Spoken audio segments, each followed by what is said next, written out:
لیلۃ المبارکات، برکتوں والی رات، اور دوسرا نام یہ ہے لیلۃ الرحمت، رحمت کی رات، اور تیسرا نام لیلۃ الصدق، نجات کا چیک پاس ہونے والی رات، اور چوتھا لیلۃ المبارکات، نجات والی رات۔ اس کے اندر اللہ رب العزت اپنے تمام امتیوں کے نامہ اعمال جو ہے وہ چینج کرتا ہے، اور جس نے شب برات کی رات پائی اور اس کو ایسے ہی ضائع کر دیا، ایسے ہی چھوڑ دیا، اس میں کوئی عبادت، کوئی ریاضت، کوئی کچھ نہیں کیا، ایسے ہی چھوڑ دیا، تو اس کی اپنی قسمت۔ حضور علیہ السلام اس رات کا اتنا انتظام و اہتمام کرتے تھے۔ اب اپنے موضوع کی طرف چلتا ہوں کہ وَإِنَّكَ لَعَلَىٰ خُلُقٍ عَظِيمٍ، بے شک آپ خلق عظیم پر فائز ہیں۔ وہ کون ہیں؟ وہ ہمارے آقا و مولا صلی اللہ علیہ وسلم جو خلق عظیم پر فائز ہیں۔ خلق عظیم کے حوالے سے چند احادیث آپ کے سامنے پیش کرتا ہوں کہ حضور علیہ السلام سے سوال کیا گیا کہ سب سے زیادہ لوگ جنت میں کیسے داخل ہوں گے؟ سب سے زیادہ لوگ جنت میں کیسے داخل ہوں گے؟ اور سب سے زیادہ لوگ دوزخ میں کیسے داخل ہوں گے؟ تو حضور علیہ السلام نے ارشاد فرمایا، جنت میں ایسے داخل ہوں گے جب ان کے اخلاق اچھے ہوں گے۔ جب ان کے کیا ہوں گے؟ اخلاق اچھے ہوں گے۔ اور اس سے بات ہمیں بھی سمجھنی چاہیے، ہمیں بھی تربیت مل رہی ہے کہ حضور علیہ السلام کیا فرما رہے ہیں۔ اور دوسری، دوزخ میں ایسے جائیں گے جو اپنے منہ اور شرمگاہ میں حرام چیز داخل کرے۔ اسی لیے ہمیں یہ چاہیے، مجھے اور آپ سب کو چاہیے کہ ہم اپنا اخلاق جو ہے وہ اچھا رکھیں، اپنا رویہ جو ہے اچھا رکھیں۔ تو پھر پوچھا، پھر حضور علیہ السلام نے فرمایا کہ قیامت والے دن مجھ سے سب سے زیادہ قریب اور میری مجلس میں سب سے زیادہ قریب وہ بندہ ہوگا کہ جس کے اعمال اچھے ہوں گے، جس کا اخلاق اچھا ہوگا، اور مجھ سے جو دور ہوگا، میری مجلس سے جو دور ہوگا، وہ متکبر بندہ ہوگا، جو تکبر کرتا ہوگا، جو اپنے اندر میں سمجھتا ہوگا کہ میں ہی ہوں، بس مجھ سے علاوہ اور کوئی بھی نہیں ہے۔ بلے شاہ صاحب فرماتے ہیں کہ پھلا کا تو عطر بنا، پھلا کا تو عطر بنا، عطر کا تو پھر کٹ دریا کہ پھلا سارے اکٹھا کر کے، پنجابی کی زبان ہے نا انہوں نے بلے شاہ سرکار دی کہ پھلا کا تو عطر بنا، عطر کا تو پھر کے دریا لا، پھر اندر ڈوبے لا، پھر بھی تیری میں نہیں مکنی، پہلے اپنی میں مکا، پھر پہلے اپنی بول کا، پھر تیری میں مکے، جب تک ڈوبے جنہیں مرضی سلا لیے۔ بلے شاہ فرمایا نا کہ دریا کھڑ کے اندر پھر بندہ ڈوبے ڈالے، نہاوے، گوتے کھاوے، تے جدوں تک وہی میں نہیں مکنی تے وہی بول نہیں مکنی۔ اسی لیے ہمیں چاہیے کہ ہم اپنا اخلاق اور اپنا انداز حضور علیہ السلام کے نقش قدم پر چلیں، حضور علیہ السلام کی ہر صورت و سیرت کو اپنائیں، ان کی ہر سنت پر عمل کریں، تب ہی ہمارا اخلاق اور ہمیں بہتری آ سکتی ہے۔ آگے اس بات میں آتا ہے حضرت انس رضی اللہ تعالیٰ عنہ بیان کرتے ہیں کہ میں نے 10 سال حضور علیہ السلام کی خدمت کی۔ کتنے سال خدمت کی؟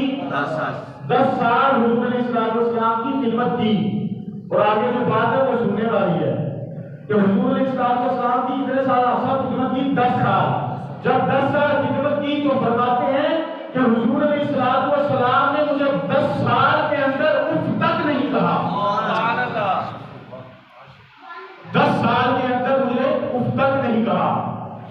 اگر میں کوئی کام کرتا تو حضور علیہ السلام نے یہ نہیں فرمایا کہ یہ تو نے کیوں کیا, اور جب کام کوئی ترک کرتا تو یہ نہیں فرمایا کہ یہ کیوں ترک کیا ہے. کہ حضور علیہ السلام نے 10 سال ایک عرصہ کچھ ہے, 10 سال کا عرصہ ہے. 10 سال کے اندر حضور علیہ السلام کے ساتھ زید انس رضی اللہ عنہ ایسے رہے ہیں, ایسے سرکار علیہ السلام نے ان کو اف تک نہیں کہا. اور ادھر ہم دیکھ لینا, اگر ہمارے کوئی ہم نے رکھا ہو, گھر میں کوئی ملازم رکھا ہو یا کوئی چوکیدار رکھا ہو, باہر کوئی مل جائے ہمیں تو وہ کوئی غلطی کر دے نا, ہم اس کو چھوڑتے ہی نہیں. وہ تیری ایسی تو جائے گا کتنے. اس لیے ہمیں چاہیے کہ ہم اپنا اخلاق جو ہے, اگر ہم نے کوئی ملازم رکھا ہے, ہم اپنا اخلاق اس کے ساتھ اچھا کریں گے تو وہ باہر جا کے بتائے گا کہ میرے جو صاحب ہیں وہ بہت اچھے ہیں. اگر اس کے سامنے اس کے ساتھ کی کوئی غیبت پہ یا چغلی یا کوئی کرے گا نا, وہ کہے گا نہیں بھائی میرے ساتھ جو ہیں بہت اچھے ہیں. اس کا اخلاق اچھا ہوگا, اور اس کا اخلاق اس کے منہ سے بولے گا. اس کا مالک اچھا ہوگا تو اس کا اخلاق بھی اس کے منہ سے بولے گا. وہ خود نہیں بتائے گا کہ میرا اخلاق اچھا ہے, وہ نہ بتائے گا. اس کا جو ملازم ہے وہ اپنی کے سامنے بتائے گا کہ نہ بھی نا میرا مالک ایسے نہیں ہے, میرے مالک کا اخلاق بہت اچھا ہے, وہ میرے ساتھ بہت نرم ہے. ایسے ہمیں چاہیے کہ اپنا اخلاق جو ہے وہ اچھا کریں. اور پھر حضرت انس رضی اللہ تعالیٰ عنہ بیان کرتے ہیں کہ دنیا, ہماری اس دنیا کے اندر زیادہ ملائم کپڑا کون سا ہے؟ ریشم کا کپڑا ہے. جو زیادہ ملائم کپڑا ہے نا وہ ریشم کا ہے. اور حضرت انس رضی اللہ تعالیٰ عنہ بیان کرتے ہیں کہ کوئی میں نے ریشم کا اتنا ملائم کپڑا نہیں دیکھا. اعلیٰ کوالٹی کا بھی ہونا, اعلیٰ کوالٹی کا, مہنگے سے مہنگا ہو ریشم کا کپڑا, جتنا مرضی ملائم ہو وہ میرے آقا کے ہاتھوں سے زیادہ ملائم نہیں ہو سکتا. تو پھر رب العالمین نے بھی اخیر کر دی نا, قسم کھاتا ہے رب العالمین ید اللہ فوق ایدیہم, یا معبود مجھے قسم ہے تیرے ید اللہ والے ہاتھوں کی. تو پھر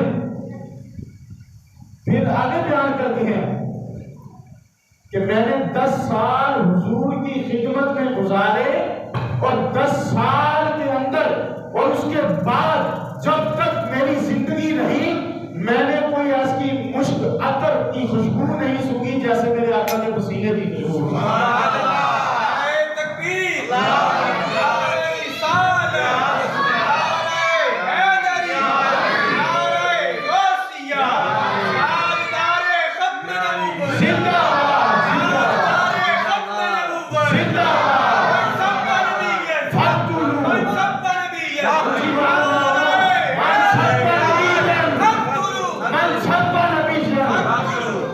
یار اسی یہی کام کریں گے تو سارے کوئی ڈرے گا. جی اسی حضور نال انے واہ محبت کریں گے تو سارے کوئی ڈرے گا. جی اسی حضور نال محبت انے واہ کرنی ہے تو پھر سارا اخلاق بھی اچھا ہونا چاہیے. جی اسی اگلے کو ملیے تو پتہ چلے کہ حضور کا ہوتی ہے. اس لیے ہمیں چاہیے کہ اپنا جو اخلاق ہے وہ اچھا رکھیں. اور سیدہ عائشہ صدیقہ رضی اللہ تعالیٰ عنہا بیان کرتی ہیں, فرماتی ہیں کہ میں نے حضور علیہ السلام کو دیکھا کہ جب تک زندہ رہے کہ اپنے ہاتھ سے کسی کو نہیں مارا ماں سوا جہاد فی سبیل اللہ کے. جہاد فی سبیل اللہ سے علاوہ نہ کسی مرد کو ہاتھ لگایا اور نہ کسی عورت کو ہاتھ لگایا. یہ میرے حضور علیہ السلام کا اخلاق عظیم ہے, خلق عظیم ہے, جو ہم اگر اپنائیں, ہم اگر تھوڑی سی کریں جو گنجائش ہے اخلاق اپنانے کی, ہم اپنا اخلاق اچھا کریں تو ہمارے حضور علیہ السلام کتنے خوش ہوں گے کہ میرا امتی میرے نقشے قدم پہ چل رہا ہے, میرا اخلاق, میری سنت, میری چیز کو اپنا رہا ہے. تو حضور علیہ السلام کیا اس پر خوش نہیں ہوں گے؟ خوش ہوں گے۔ پھر فرمایا کہ ایک مائی کا واقعہ تو آپ نے سنا ہوگا، جب مائی ایک بوڑھی تھی مکے میں، جب سرکار علیہ السلام تشریف لائے تو وہ مائی نا سامان اٹھا کے نا باہر کھڑی ہوئی تھی۔ جب کھڑی تھی تو حضور علیہ السلام کا بزرگ فرمایا مائی اتنی رات ہے تو گٹھڑی اٹھا کر کہاں جا رہی ہے؟ مائی نے کہا کہ مکے کے اندر ایک جادوگر آیا ہے، وہ لوگوں کے ایمان ایسے کھینچتا ہے کہ ان کو سمجھ بھی نہیں آتی، ان کے ایمان کھینچتا ہے۔ نعوذ باللہ، حضور علیہ السلام کی گستاخی، لیکن وہ مائی کو پتہ نہیں تھا کہ یہی محمد صلی اللہ علیہ وسلم ہے۔ تو جب اس نے کہا نا کہ میں اسی لیے چھوڑ کے جا رہی ہوں، میں اپنے بتوں کی اور اپنے ایمان کی بہت حفاظت کرتی ہوں، میں نے اپنے ایمان کی بہت خدمت کی ہے، اپنے اسلام میں اپنے بتوں کو بہت پوجا ہے، تو یہ نہ ہو کہ وہ مجھے دیکھ لے تو وہ میرا بھی ایمان خارج کر دے، اسی لیے میں شہر چھوڑ کے جا رہی ہوں۔ وہ گٹھڑی اٹھانے لگی نا، وہ بہت بھاری تھی، تو حضور علیہ السلام نے کہا مائی صاحبہ یہ گٹھڑی بہت بھاری ہے، یہ میں اٹھا کر آپ کو چھوڑ آتا ہوں آپ کی منزل تک۔ جب حضور علیہ السلام نے اٹھائی، گٹھڑی اٹھائی، مائی جا رہی ہے پیچھے پیچھے، حضور علیہ السلام آگے آ گیا ہے، اور جب وہ مائی کی منزل آئی ہے تو مائی نے کہا بس میں نے ادھر جانا ہے۔ تو جب حضور علیہ السلام نے گٹھڑی رکھی، مائی نے کہا اے میرے ساتھ میری مدد کرنے والے، تیرا چہرہ تو مجھے بہت سونا لگتا ہے، تیرا چہرہ بہت سونا لگتا ہے مجھے، اور تیری عادت یہ بھی بہت سونی لگتی ہے، یہ تو بتا تیرا نام کیا ہے؟ حضور علیہ السلام کو مائی کہہ رہی ہے کہ یہ تو بتا تیرا نام کیا ہے؟ سرکار فرمایا مائی جی تیرا نام دستا تو پھر تو آپ ہی لٹیا جانا۔ پھر حضور علیہ السلام نے جب مائی کو اپنا نام بتایا کہ مائی جس کی وجہ سے تم مکہ چھوڑ کے جا رہی ہے، جس کو تم نعوذ باللہ جادوگر کہہ رہی ہے، وہ محمد صلی اللہ علیہ وسلم نہیں۔ مائی کہتی ہے نہیں، تو جادوگر نہیں ہے، تو اب مجھے کلمہ پڑھا دے، اشہد ان لا الہ الا اللہ واشہد ان محمدا عبدہ ورسولہ۔ پھر مائی کلمہ پڑھ کے مسلمان ہو گئی۔ تو اسی لیے اس سے پتہ یہ چلتا ہے کہ حضور علیہ السلام کا جو خلق عظیم ہے وہ بہت اعلیٰ ہے، وہ بہت اعلیٰ ہے۔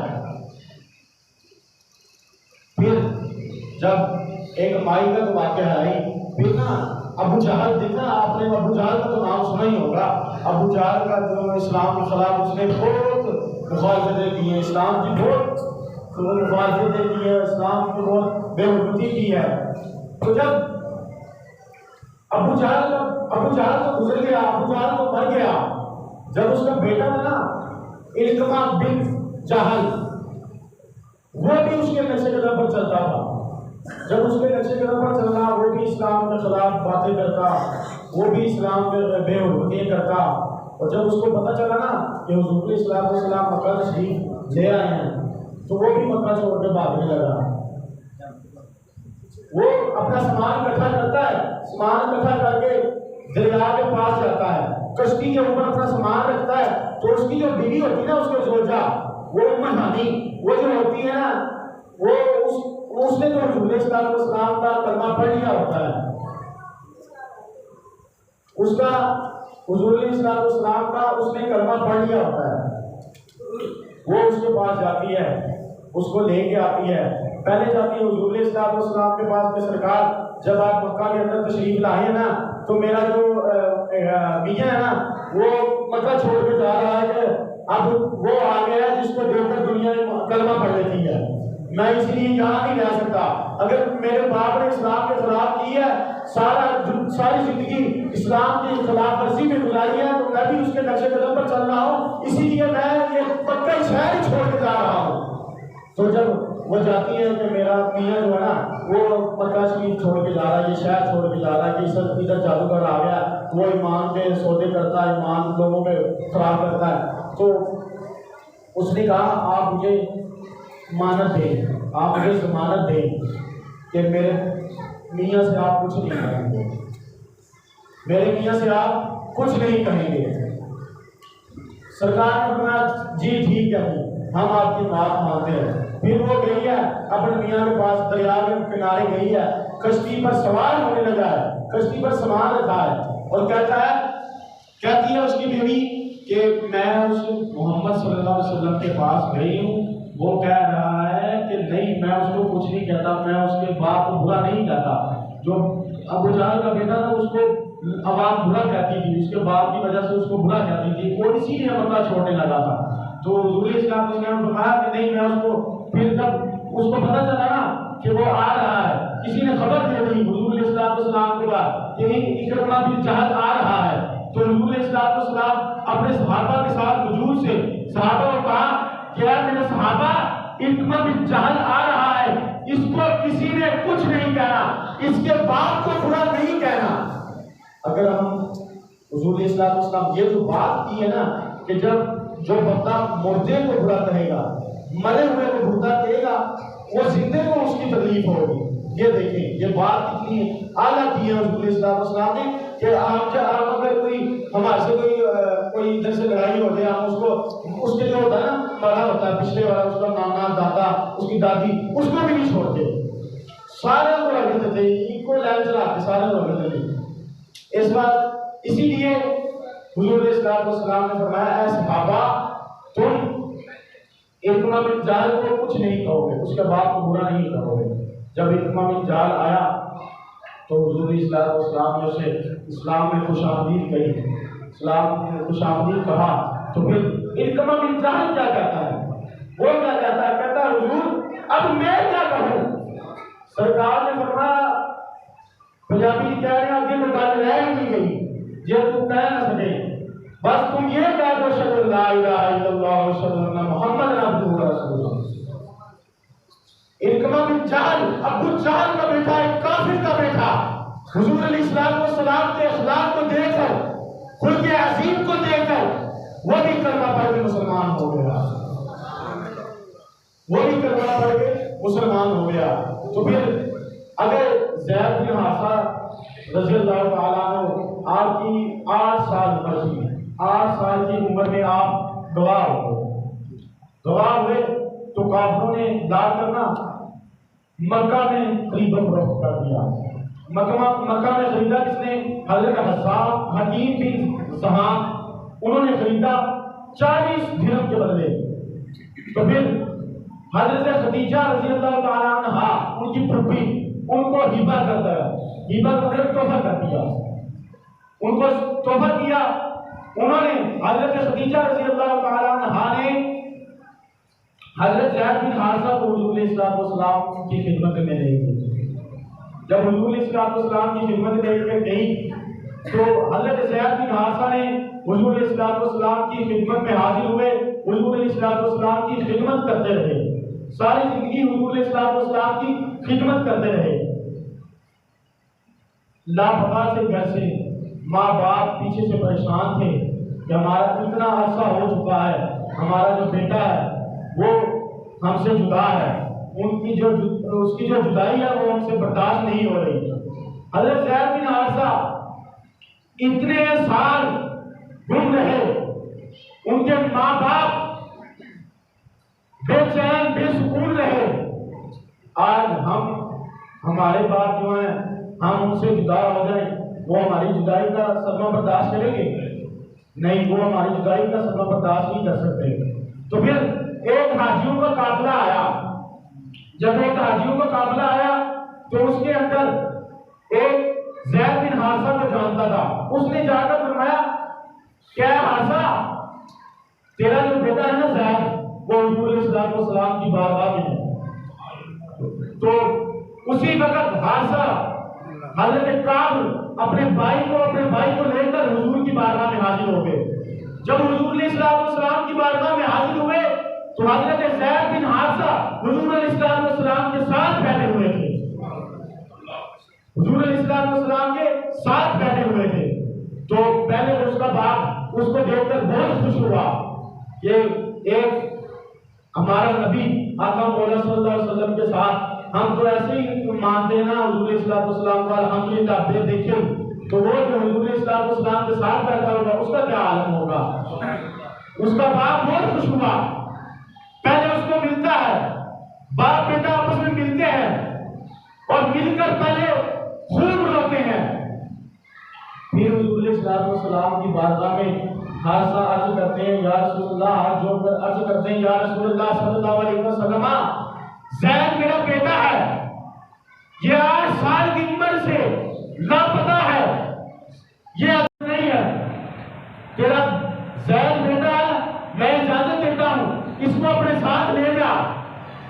زید کو بلایا، حضرت زید کو جب بلایا تو آقا علیہ السلام نے فرمایا کہ زید یہ حارث تمہارا باپ ہے اور یہ کعب تمہارا چچا ہے، یہ تمہیں لینے آئے ہیں اور میں اجازت دیتا ہوں کہ تم ان کے ساتھ چلے جاؤ۔ تو حضرت زید بن حارثہ یہ بات سن کر نا بہت غمزدہ ہو گئے، اتنا عرصہ حضور السلام والسلام کی خدمت کی ہو، حضور السلام والسلام کی خدمت میں گزارے ہوں اتنے سال اتنا عرصہ، تو بندے کا جی چاہتا ہے چھوڑنے کو۔ تو حضرت زید بن حارثہ کہتے ہیں حضور السلام والسلام کو عرض کرتے ہیں کہ حضور میں اپنے والد کو چھوڑ سکتا ہوں، اپنی ماں کو چھوڑ سکتا ہوں، اپنے چچا کو چھوڑ سکتا ہوں، اپنے عزیز و اقارب کو چھوڑ سکتا ہوں، لیکن دامن مصطفیٰ نہیں چھوڑ سکتا، لیکن دامن مصطفیٰ نہیں چھوڑ سکتا۔ تو اسی لیے ہمیں چاہیے اپنا اخلاق جو ہے وہ اچھا رکھیں، اپنا رویہ جو ہے وہ اچھا رکھیں۔ تو پھر حضرت زید بن حارثہ کو حضور السلام والسلام کا محبت کا اثر ہوا، حضور السلام والسلام کو زید کی محبت کا اثر ہوا، پھر زید بن حارثہ کا حضور السلام والسلام ہاتھ پکڑتے ہیں، ہاتھ پکڑ کر حدیم کے اندر لے جاتے ہیں۔ حدیم جو ہے نا کعبہ شریف کے اندر جو حاجی صاحبان گئے ہیں ان کو پتا ہے، حدیم کو جو سین سا بنا ہوا ہے، اللہ تعالیٰ مجھ کو آپ سب کو مدینہ شریف کی حاضری کا آدر نصیب فرمائے۔ وہ جب مدینہ شریف میں مکہ شریف کے اندر حدیم کے اندر لے کر گئے تو ادھر حضور السلام والسلام نے زید کا ہاتھ پکڑا اور فرمایا لا منع حددا اشہدوا ان ابی زیدن، کہ زید میرا بیٹا ہے۔ ادھر حضور السلام والسلام نے اعلان کیا کہ زید بن حارثہ نہیں، زید بن محمد ہے۔ تو مکے کے لوگ زید بن حارثہ تھے، زید بن حارثہ نہیں زید بن محمد کہتے تھے، کئی سال زید بن محمد کہتے رہے، پھر رب العالمین نے قرآن مجید کی آیت نازل فرمائی کہ ادعوہم لآبائہم، جو پالتو بچہ ہے اس کو اس کی باپ کی نسبت کر کے پکارا جائے، اس کی نسبت جو ہے اس کے باپ کی طرف کر کے پکارا جائے۔ تو پھر ادھر سے پھر زید بن حارثہ کو زید بن حارثہ کہہ کر بلانا شروع کر دیا۔ پھر مختصر کر رہا ہوں تھوڑا، پھر حضرت زید بن حارثہ رضی اللہ تعالیٰ عنہ کا حضور علیہ السلام والسلام نے نکاح کیا ام ایمن اپنی لونڈی کے ساتھ، ان کا نکاح کیا اور پھر اس کا بیٹا حضرت زید بن حارثہ کا بیٹا حضرت اسامہ زید وہ پیدا ہوئے۔ پھر حضور علیہ السلام والسلام اسامہ کو اپنے کندھے پر اٹھا کر مکے کے اندر تشریف لے جایا کرتے تھے، صحابہ کے اندر تشریف لے جایا کرتے تھے۔ تو یہ دیکھیے حضور علیہ السلام کی ایک تربیت کا اثر، اور زید بن حارثہ کو زید بن محمد پہلے کہتے رہے، پھر جب رب العالمین نے قرآن مجید کی آیت نازل فرمائی اس کے بعد پھر زید بن حارثہ رہا۔ تو اسی لیے ہمیں چاہیے اپنا جو اخلاق ہے، اپنا جو اخلاق وہ بہتر سے بہتر کریں۔ تو حضور علیہ السلام نے ان کا نکاح کیا، پھر ادھر کر کے اسامہ رضی اللہ تعالیٰ عنہ کے ساتھ جب ان کو کندھے پر بٹھا کے صحابہ کرام کے اندر تشریف جایا کرتے وہ کیسا منظر ہوگا کہ خلق تیرے میں مولا دنیا کوئی بندہ جان بچاوے، حسن تیرے دی توبہ توبہ چال نہ چلی جاوے، خلق تیرے میں مولی دنیا، کہ خلق اتنا آپ کا خلق عظیم تھا کہ سرکار کا حسن اتنا کمال تھا کہ جب سرکار علیہ السلام جب آئینہ دیکھتے نا، آئینہ تو آپ آئینہ دیکھتے تو کیا پڑھتے؟ الحمدللہ الذی حسن خلقی و خلقی. اللہ رب العزت کی تعریف بیان کرتے اور کہتے تیری حمد بیان کرتے ہیں اور کہتے ہیں کہ واہ رب تو نے مجھے سیرت کی سونی عطا فرمائی ہے اور صورت کی سونی عطا فرمائی ہے. تو اعلیٰ حضرت کیا کہتے ہیں کہ مٹ گئے مٹ جائیں گے آباد رہے نہ مٹا نہ مٹے گا کچھ ایسا ہوگا وہاں علینا کی تنقلہ ہوگی.